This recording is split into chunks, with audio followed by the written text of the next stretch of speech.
So I'm almost having to choose, like, do I love where I work and I want to stay there, or do I need time with my child and with my husband? And it feels like a really hard choice. It feels like an impossible choice.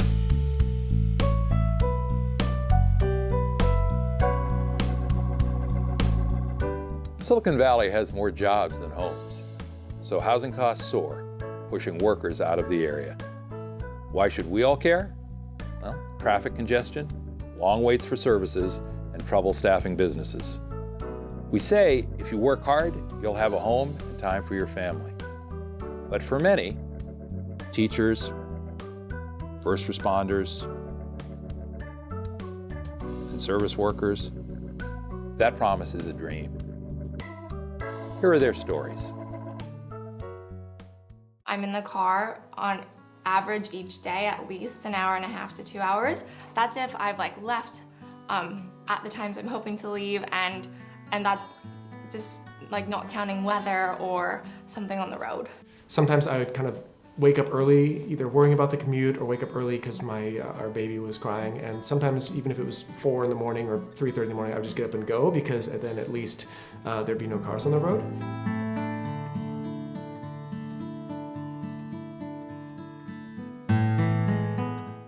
For those that are the primary wage earners, it is very stressful. They're looking at creative housing solutions. Many of them have second jobs. They're doing shared housing, and they are trying to always find ways to be able to maximize whatever income they can to just go that little bit further. So I had to find somewhere myself that I was able to afford, which was very difficult, and there are just not a lot of options in that regard, so yeah. For my housing, I don't feel like I have a lot of good alternatives. I've been in my building for 10 years, and in that time, in the past 4 years, I've seen the rent go up almost $700 a month, just in the past 4 or 5 years. Yeah, the high cost of housing is impacting the retention of quality teachers, in that we will hire teachers and we will put a lot of effort and money and time into training them. And then at the end of 1 or 2 years, once the realization is set in that this is the reality of our home buyer situation in this area, we lose those teachers. And so I decided to move to Mountain View. I originally only had one roommate. I have a 2-bedroom apartment, so we each had our own room. It's now gotten to the point where I have 3 roommates in the same 2-bedroom apartment that I've lived in for 4 years. In the long term, we can't stay in Sunnyvale. My husband and I rent a 2-bedroom apartment with another couple because we can't afford to live on our own.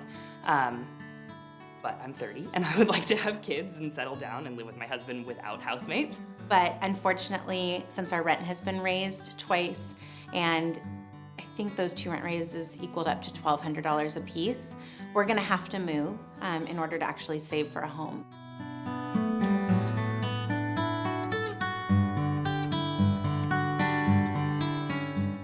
So as I started to work there, I found that everything that attracted me to the school when I was looking at it and investigating and applying there was true. I mean, the student body is just fantastic. It's diverse. The administration is very solid. The other staff members are great. The community is great. So everything about it was just overall fantastic. And then when I got permanent status after 2 years, it was almost this weird feeling of I almost became more kind of down and depressed and tired, and I had no idea why. At the start of my 3rd year, I'm like, what is wrong with you? You have permanent status now. You can now work at this place you really want to work at. And I think one day I realized on the commute home, of course, you're gonna have to do this drive every day for the next 30 years. Like, you're gonna hit this wall of traffic on 880 North every day for the next, however long. And it's just gonna get worse year after year. So I think I just became exhausted thinking about the future.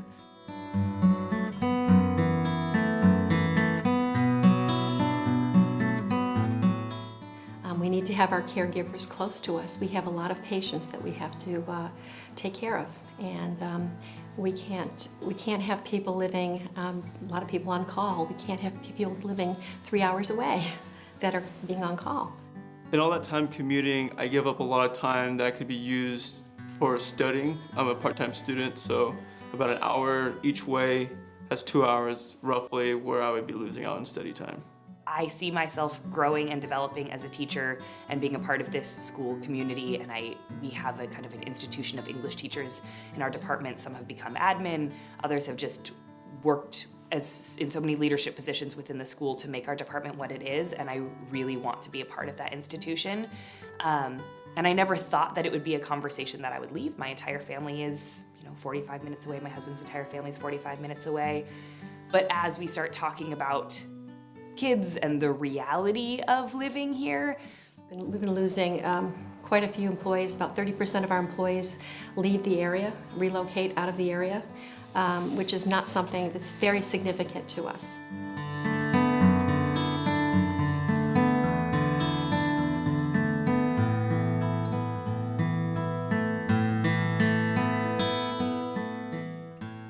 Oh, I really do think these affordable housing issues are issues for all of us. I mean, look, even if you're already well housed or affordably housed, you care about the quality of life in your community. You care about the tax base. You care about the economic vitality that allows you to have great parks and good streets and solid schools. And all of that depends on the ability to attract and retain a workforce. And without workforce housing, you've got no workforce, and that economic vitality and that tax base is at risk. So, there's a very practical reason in that regard to care. Beyond that, I think, any one of us who's stuck in traffic, and that's pretty much all of us, has to say, where did these people come from? And the answer is they came from someplace an hour and a half to 2 hours away, and, they're driving halfway to hell and gone to get to work, and they're wishing that they were only 5 or 10 minutes away from work just like you are. And what that means is that the traffic we complain about is the traffic we've created by telling those folks they can't be part of our community. And then, finally, I also think it's not just an economic vitality or traffic issue, it's a public safety issue. Because we live in a place where there are fires and floods and earthquakes, and the next time we have one of those, we're going to want people there to help keep us safe. And if the folks who keep us safe, whether it's a cop or a firefighter or a nurse or a PG&E lineman or just somebody who's got the keys to the building, isn't there because we've priced them out of our neighborhoods, we're going to be at risk. So for all those practical reasons, but finally I would just say, I think most of us really want to live in communities where we feel a sense of neighborliness and where the people we interact with on a daily basis aren't strangers to us. I think we'd like to be able to call somebody by the first name, have them call us by our first. I think we want our teachers to feel like they're part of the fabric of the community and really invested, and that they understand the pressures or the challenges of a particular community that a kid is facing every day before they come to school. So it's a kind of a Norman Rockwell old-fashioned notion of community, but I think it's something actually people are really hungry for these days, and it ought to be another reminder of why affordable housing isn't just an issue for somebody else, it's an issue for all of us. We're thinking about moving to Morgan Hill, which is going to be a very substantial commute. I think that we're just going to have to cope with an hour plus commute for each of us just so that we can feel like we can call someplace home. And that's really what we want. We want to call someplace home. Would we like to call this area home? Absolutely. I want to continue to work for Los Altos because I love the district. And it may mean that I commute an hour, 10 minutes just to get there so that I can have that piece of stability in my life.